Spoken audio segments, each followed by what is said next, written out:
On vit une période qui rime avec enfermement et qui nous renvoie à un manque de liberté, mais aussi un sentiment d'impuissance. Je crois que le rapport au temps aussi est assez étrange. Le temps est un petit peu dissolu et c'est difficile pour beaucoup de personnes de se projeter, voire même impossible. Alors, les consultations chez les psychologues ont augmenté de 27% depuis octobre 2020 comparativement à 2019. Donc ça, c'est une étude qui a été menée par Doctolib.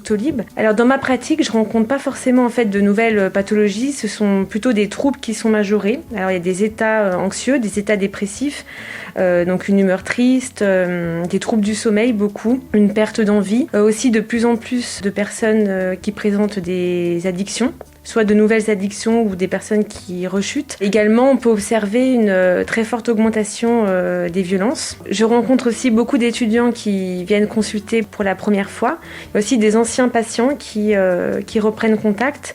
Et puis aussi, je crois que cette période nous renvoie à des questions assez existentielles, à notre existence, parce que finalement, on se pose la question à quoi sert la vie. Il y a aussi beaucoup de personnes qui manifestent des souffrances dans le cadre du travail et qui se posent aussi la question d'une reconversion. On a assez parlé des métiers non essentiels depuis un an. Je rencontre aussi beaucoup de personnes qui souhaitaient déjà consulter un psychologue depuis longtemps et qui finalement ont comme une forme de déclic, car ce sont des personnes qui déposent en séance des vécus passés assez importants, assez lourds, avec beaucoup d'émotions. Et c'est vrai que c'est assez particulier parce que c'est comme si aujourd'hui on s'autorisait finalement à exprimer ce que l'on ressentait et comme si on s'autorisait aussi à aller mal parce qu'au final le monde va mal. Je pense que c'est intéressant qu'on se focalise sur les étudiants. En effet, j'ai reçu beaucoup d'étudiants en séance.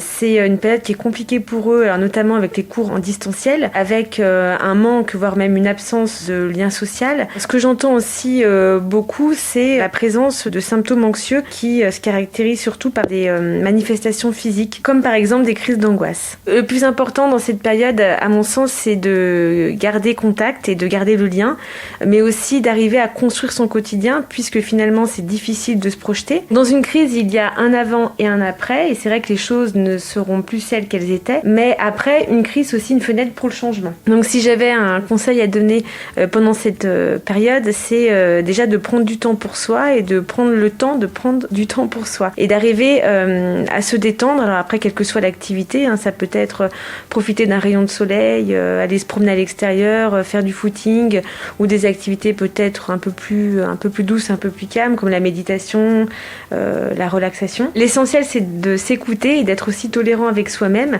mais aussi de penser à soi, parce que si on ne le fait pas, personne ne le fera.